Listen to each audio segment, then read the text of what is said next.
Kwa hivi sasa wanaume wengi wao hapa Ulaya hawaishi kwa akili zao. Hapana. Wanaishi kwa akili mbili. Wanasaidiwa.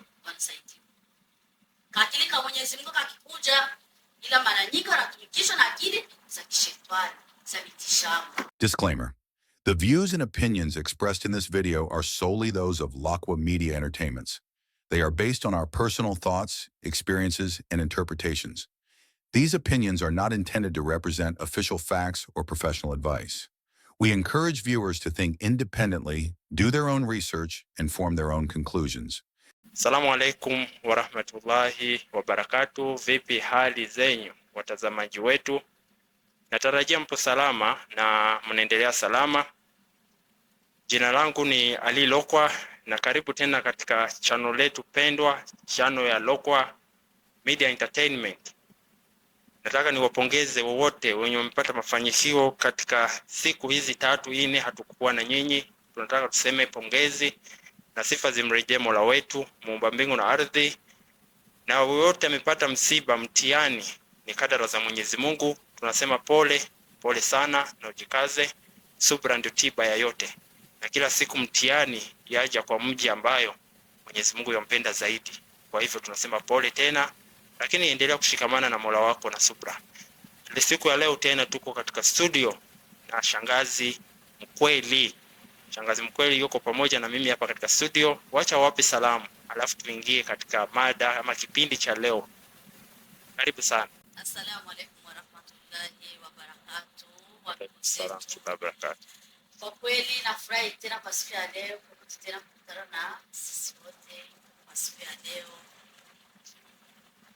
Ni furaha kubwa kwetu na ni furaha kubwa kwenu, ni kujaliwa, kwa maana na sio kwa uwezo wetu sisi, ni kwa uwezo wa Mwenyezi Mungu. Ametujalia tena kufika kwa siku ya leo. Karibu, tumewakaribisha kwa kusikiliza tena kipindi chetu tena mara nyingine tena. Na sisi kwa kweli tumekuja hapa tuanze kuchanganua katika machanganuzi zetu kwa sisi wote kijumla. Asante sana. Basi Gisa amesema mkamilifu ni Mwenyezi Mungu peke yake. Si hivyo shangazi? Sisi ni wanadamu, tuna mapungufu yetu na tena chungu tele, lakini tunakuja hapa tukumbushane 2-3 kuhusiana maisha.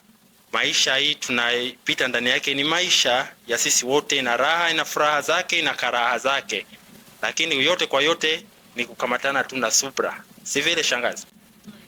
Basi siku ya leo nataka tuongee mimi na wewe katika mada kidogo inatatua manake ina uzito fulani katika jamii ya leo, lakini tuongee sawa na experience sisi tunayo, na ule ambaye anatutizama ajifunze kitu kwa kupitia experience yetu.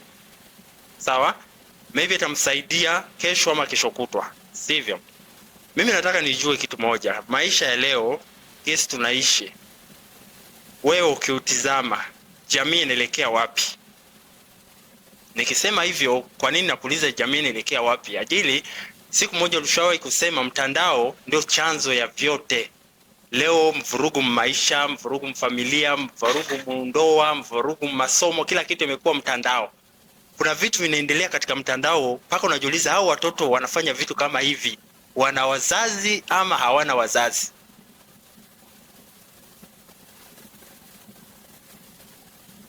Kwa kweli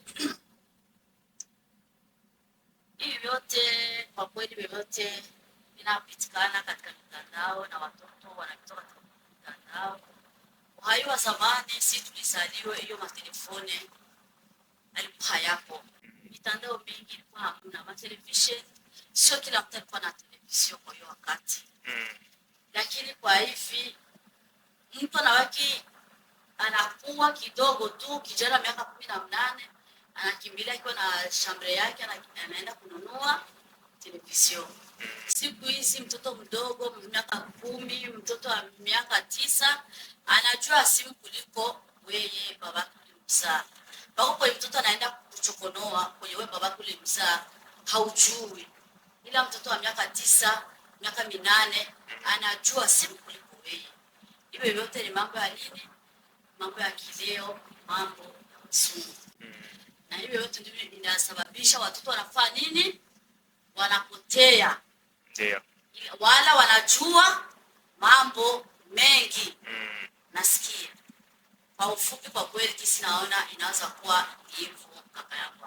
Okay. Kwa kukuuliza hiyo swali, nataka tuingie kwa mada sasa. Kuna post moja niliona mtandaoni, dada ana wafasi wengi mashallah, anasema, anaambia wanawake ama anashauri wanawake, anasema dunia fasi imefika, pesa za mwanaume ni za familia. Na ndio ukweli, ndio gisi dunia tunajua pesa ya mwanaume ni ya familia. Alafu anakuambia pesa za mwanamke ni za kwake na familia yake, manake yeye mwanamke na wakwao. Alafu akasema na watoto mnazaa, muwashauri sana, muambie pesa za mtoto ama mtoto akikuwa anaanza kutumika, pesa zake ni zake na mama yake. Umeelewa hiki swali? Manake hapa baba ametolewa mpicha, imebaki yeye na mtoto. Sasa sisi zamani tulikuwa tunakuwa, wazazi wanatuambia mkioa wanawake wanakuja kwetu. Manake mfano mimi Ali nikitoka hapa nikienda kuoa mwanamke, ule mwanamke anapasha kuja kwetu, afate mila yetu, afate tabia yetu, tuwekeze mimi na yeye, tujenge maisha mimi na yeye, ndio kisi mimi najua. Lakini dunia leo inakwambia pesa za mwanamke ni za kwake na familia yake. Wewe unafikiria nini kuhusu hicho?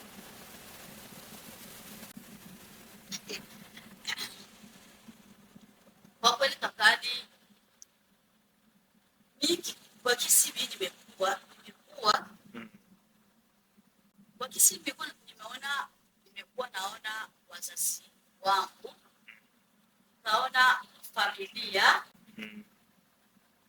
nikaona babu yangu, nikaona bibi yangu, nimekulia zaidi kwa bibi yangu. Ila nimetoka nyumbani naenda kwa bibi, nishakuwa na kakiti. Ndio. Kisi nilikuwa naona, kisi nimekuwa mimi kwa kwangu na kuwa jamii, familia. Kwa kweli mimi hivyo wakusema mwanamke pesa ni pesa yake mwenyewe, mwanaume pesa ni pesa ya umma. Hivyo vitu havikuwaki. Hivyo vitu kwenye vikuwaki ni hivi kakati.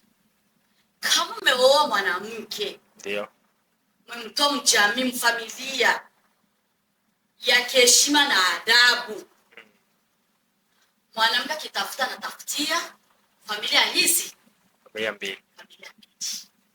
Anatafuta kwao na mwanaume, yes, anatafuta na kwao kwa mtoto mwanamke, kwao mzazi wake. Ndio.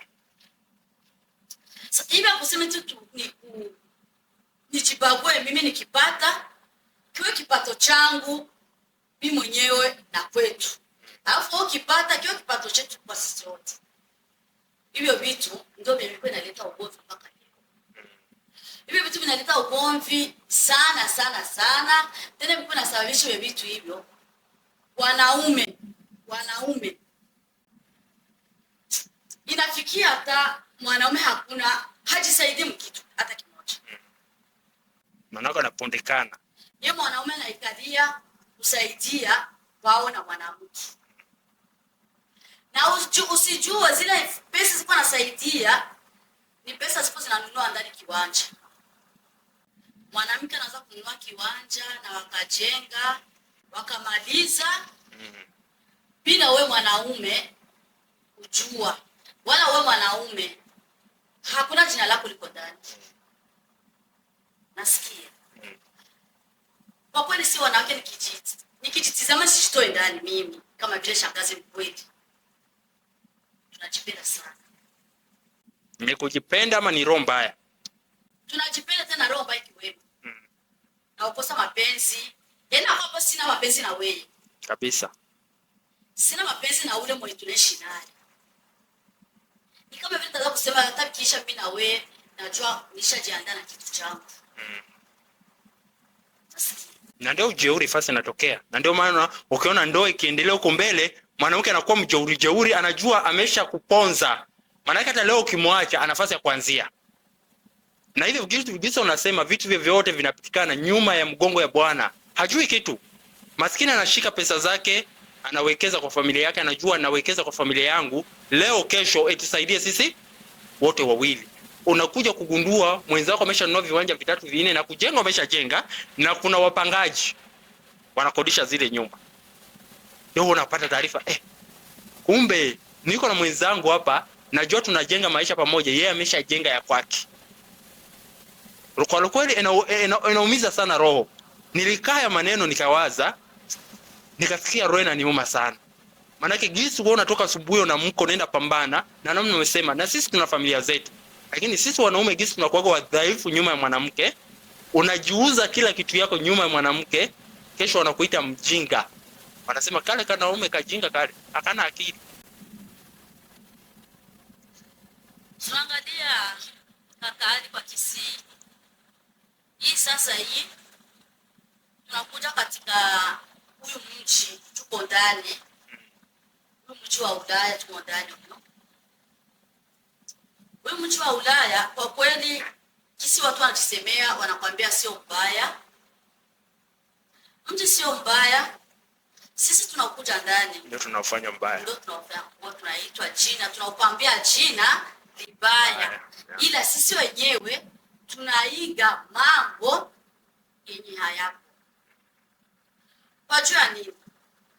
Nikitizama hapa Ulaya, kweli tuna watu wanatafuta na Mungu anajalia wanapata watu. Alhamdulillah. Ila kusema eti sasa kile hivi tumepata mimi mume wangu wakati mimi sijapata kazi.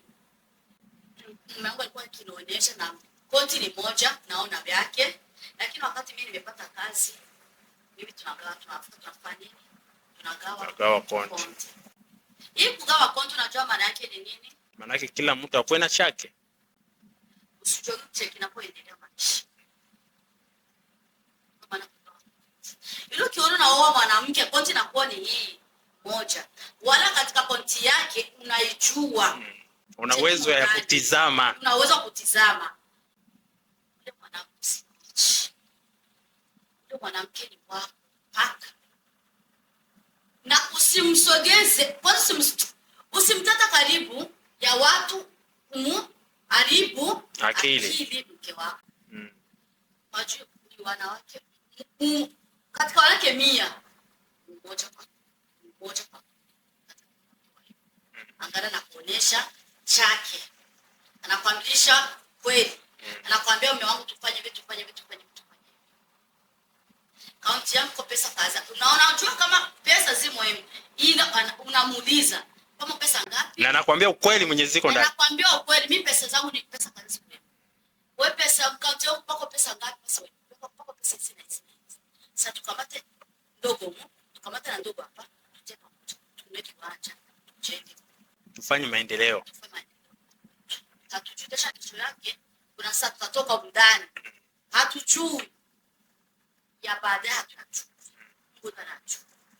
Na kama sisi tutatoweka hapa, wale watoto tumeacha wataokota kale kenye tutakuwa tumewekeza. Ndio kama ngali na mwanamke. Hapo unasema huyu ni mwanamke kwa kweli. Kwa sasa tuko tunakuja na ume zetu, tunapendana, tuko kitu kimoja. Sisi mimi sitajitoa, na mimi niko na mwanamke, ingawa sijakuwa na hicho kitu, binaweza kunifikia kesho yake. Ile na Mungu Mwenyezi Mungu alinusuru, anilinde. Si kuachana na mume wangu eti kwa tu tumeachana eti kwa juu ya pesa. Mume wangu alikuwa bado hajatumika. Nasikia. Ila mimi hatukuachana kwa juu ya pesa. Hakuna pesa tukishapata hapa. Nasikia. Ila ni kuomba Mwenyezi Mungu hapa. Kwenye tuko hapa. Tuko katika mtihani. Wanaume wako katika mtihani mkubwa sana hapa. Sana. Tena wanaume wako katika machozi. Wengi wao wako katika machozi. Wanaume analia mkifua hatoi. Bado unasogea mwanamume mwenzi unamwambia, bwana ni aje? Uko ni aje? Mbona uko hivi? Mbona unakuwa utafikiri umechanganyikiwa nini? Anakwambia bana kila kitu kiko sawa bana. Niko sawa kabisa, niko sawa. Anaambia hapana, hauko sawa wewe. Mimi nakuzoea. Tunaishi pamoja, mimi nakujua. Anakwambia niko sawa kabisa, niko sawa. Ndugu yangu niko sawa kabisa. Ila siku mtaikaa kando. Akwambie pale maji yamemfika shingoni. Mwenzi ikifika usiku na enea. Wenzi mke na watoto wanaenda kulala upstairs. Juu mume anateremka anaenda kulala basement. Mzee anaenda kulala. Na kisa basement pako nini? Baridi kama hapa. Hapo sio wanaume wakati kama janga. Sana. Wanaume kakadi, nakwambia kaka yangu. Usione wanaume wamoja wako hivi. Unajua ni eti. Au katika moto wa picha. Pako mwanaume anaika hajuagi la kwenda na kutoka. Wala hajui wakwao kama wanakula ama wakuli. Wala hawakuli. Sema hata sengine ni wadui. Hata kuongea waongei. Na kuna saa wadui. Shaka kwa mfamilia. Wamoja wanafia hapa, hawajuagi hata kwao kama panakuwa tena familia. Unasikia? Kama kwao panakuwa tena familia. Hawajui. Unajua sababu ni nini kakaji? Sababu nini? Hapana, kwa unajua mengi kakaji. Wanawake wana mengi, wanawake hawa. Sisi hawa. Tuna mengi. Pako sasa kiona kama wewe unazidi kusaidia ile familia hapa na mwanamke. Ukizidi kuisaidia, ukisema sana wewe jitatabu useme nisaidie wa kwetu na mimi. Anakuambia hapana. Hicho si ndio kimetuleta hapa. Maana anakuambia unaharibu hela. Hapo ni kuharibisha hela. Sio mimi nikituma kwetu mpaka na utume kwenu. Haiwezekani. Lega mimi na wewe ni mimi na wewe. Tunapata kusaidizana na usaidie wa kwetu. Sasa mimi kwangu mimi siwezi kuwasaidia. Mwanamke kiona kama vile unataka kumzidi sana kutaja jina la kwao. Nasema subiria, Tanzania nafanya. Mama, mimi naona mwanaume anazidi kutaja kwao sana. Tumshurukie. Unaonaje mama? Mimi naona mwanaume ukatafute tumitishamba. Nenda pako mfumo nasikia Tanzania pako mfumo mwenyewe kweko mama. Na kuagizia pesa kwenda Tanzania. Takupa kila kitu chote wakiniita mtelefone nitamwambia. Afu mshurukie huyu mwanaume. Asipalage hata 5 wala 10. Maana yake hawatoi kabisa mmemware. Hawasahau jua kama atashaka kufa. Na wakisikia hata jina ashtuke. Ndio pale wanaume wamoja washakuwa nini? Sijui watu washakufa kama wanawaita kama ni wanani nini? Kama sijui kisa wanawaitaga kiududu. Maana kwa Kiganda kiududu maana yake ni kitu kiko pale, kiko hai lakini kama maiti tu. Na sio wanataka ni miskule kama ni miskule.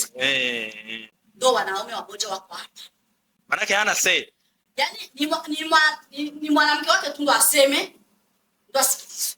Waliosalia familia yako na bwana. Hakuna simu, hakuna salamu. Hakuna salamu, wanajua kama kwanza mtu angali uhai. Mwanamke kila siku anasafiri anaenda kwao, anaenda Burundi na hata fika kwa na bwana. Na akitoka Burundi Tanzania anaenda kuongeza vitesi. Kuongeza maana yake moto wake. Wanawake ni hatari. Nasikia hatari. Unasema nyumba zina mengi wewe. Sana.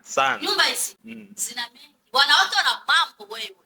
Ndio maana nakwambia katika moto sisi tutakuwa kuni za wanawake. Za wanaume katika moto. Kwa maana sisi tunajua mengi ya mtu. Ndio maana wanakuambia mwanamke akitaka kuwa dakika 0 ni dakika tu. Dakika. Basi unachukutana mwanaume ni pesa kitumika tu. Shika mama fulani. Kama nikikusaidia na kuzaa tashati wala fata. Manake ndio ni mapenzi, ndio anakuonesha anakupenda sana. Penda. Kumbe hauchoka na kupenda unaishi mtungi. Ndio maana kwa mmoja hawaendaki manyumbani, hawafikaki manyumbani, mwanaume shakaenda ugali miaka na miaka, hawajui kama. Lakini mwanamke kila mwaka anaenda. Kila mwaka anaenda. Aseni kwani? Asiendi kwani na siendi? Kaka alikuwa na siendi? Wewe ni mwanaume? Msukuli, wewe ni msukuli. Wewe tu mimi niletee. Na mimi naagiza. Naagiza Afrika. Wanicheke. Kesho yake sasa kisha kuona kama ushakuwa kichinjiwa tena mwanaume. Anakuwa analeta na wengine wanaume. Anakuwa kupitisha kwa wengine wanaume. Ulikuwa unakuja saa 1 nyumbani. Unakuwa unaingia saa 5 za usiku. Utasemea wapi? Ukisema kwanza wewe Mungu akikujalia, Mungu akikuletea kale ka akili. Tunasema mwanamke vitu gani? Nini ukisema ukijipandisha unarudi tena unashuka. Tukisema wanaume hivi. Kwa hivi sasa wanaume wengi wao hapa Ulaya hawaishi kwa akili zao. Wanaishi kwa akili mbili. Wanasaidiwa. Akili kama Mwenyezi Mungu akikuja, ila mara nyingi wanatumikishwa na akili za kishetani, za mitishamba. Sasa lengo kubwa, kwa nini unafikiriaga hivi vitu? Mwanamke akianza kufanyisha hizi vitu, kitu cha kwanza na kukata kwa ndugu zako. Hawataki. Akuamushe. Hataki kusikia kukataza ndugu yako. Tena kwa hiyo ni mwanamke hataki familia kwao. Lengo inakuwa nini? Hataki, maana yake familia inaweza kuambia bwana, mbona siku hizo umekuwa hivyo? Wewe zamani ulikuwaga mwanaume bwana. Vipi? Maana yake wanakuamsha kiakili. Ya nini? Inakuwa ni roho mbaya. Maana yake unataka ummiliki. Ile wakati tuko kule Afrika kwa juu ya tuko mfamilia sisi wote, unaona kifanya hivi na sisi tutapita hivi. Unasikia? Hapa na hapo hakuna mtu atajua kama hana mama, kama hana ndugu, sema mshughulikie na yeye, ajue kitu gani, mtoto ameshaka kuwa hivyo. Basi ndio mwanaume anapotea. Nasikia. Pale napo alikuwa anashindwa kwanza ufakara. Mwanamke ajipiga aje, aoneshe zile mbili, akipita kwa mama yake na amuoneshe ile 500 chukua mafuta na hata mawese. Lakini hapa sikikuja zote mkonte, zote na kumesha ziona zinakusanywa na mwanaume. Mwanamke anakuja kwenye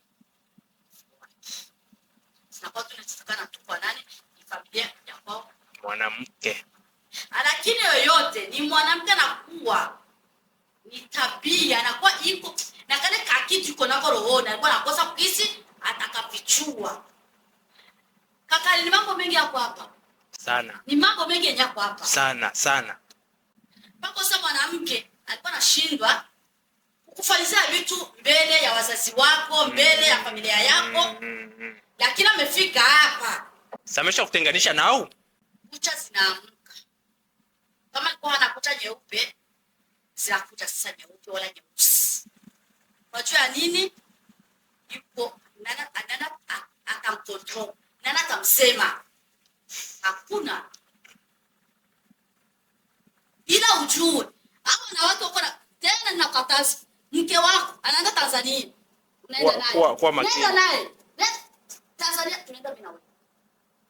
Hii Tanzania wanakuwa na sketi tu. Naenda kutembelea Tanzania na nini? Wewe. Kwa hai. Huwa hange. Ndio kwa sababu anaenda kuchukua madawa kwa wanawake.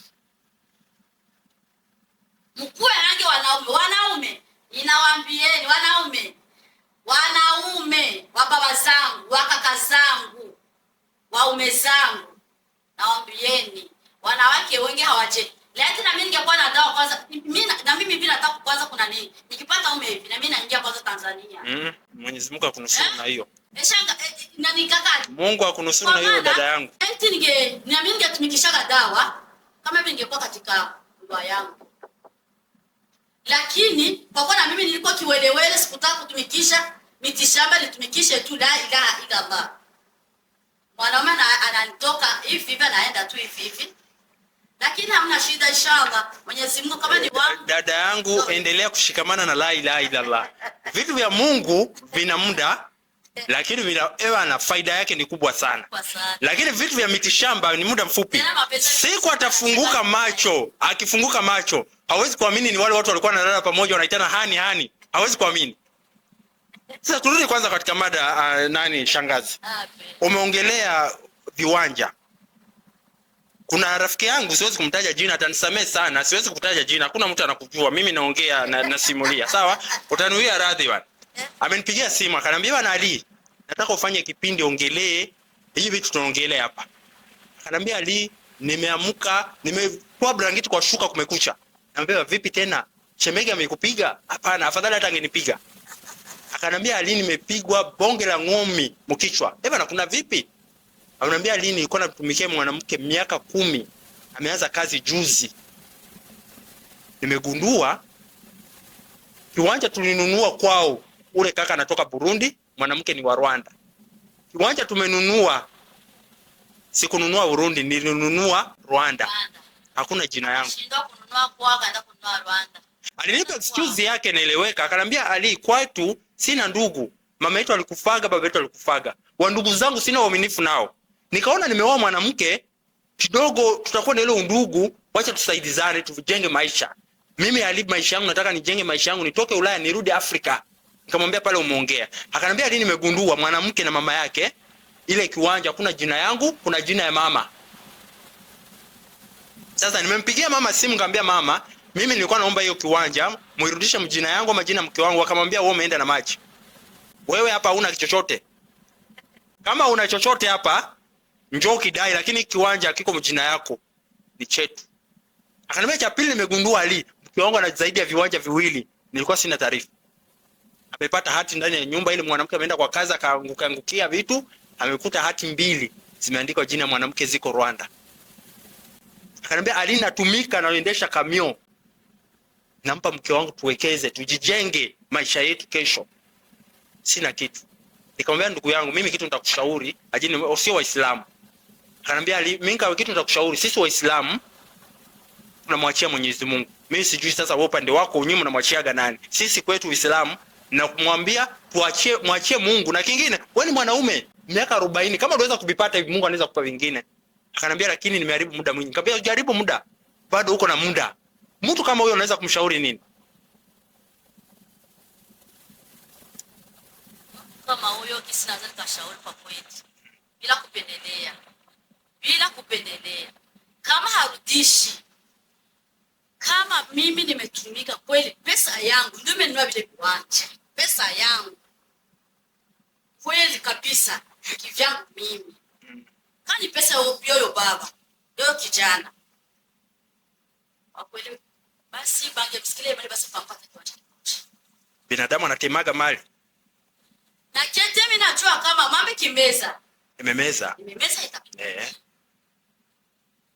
Sasa hao watu hatujui mapenzi wenye wako nayo wawili. Ila kwa mimi kwa kisi naweza kuzungumzia wanaume wote kwa kijumla. Wanaume wote nawazungumzia. Wanaume wa hapa, kwa sisi tuko hapa. Sisi wetu kwa hapa. Wanaume wafunguke akili. Wanaume wafunguke akili. Sio waendekeze wakina mama, sio waendekeza wanawake. Watu waendekeze sisi. Watu sisi tukishafika hapa tumefungua makucha, tumefunguka akili. Kumbe akili tumefunguka, tunakuta kujaribisha sisi wenyewe. Maskini. Tena kesho yake. Ndio maana hata wanawake hivi. Yaani na hii kukosa wanaume, kukosa wanawake wawili. Ndio matatizo yenyewe. Ndio mtihani tunapata wanaume hapa. Laiti wanaume wangekuwa naoa wanawake wawili. Mwanaume angekuwa anapata kwenye ataenda kuegamia. Ila kwa kisi naweza kuambia wanaume wafunguke macho. Wafunguke macho, akili panuki. Wasielekeze mwanamke. Kama mwanamke anatumika, leta hiki na mimi nilete hiki. Maana tusaidizane. Tusaidizane.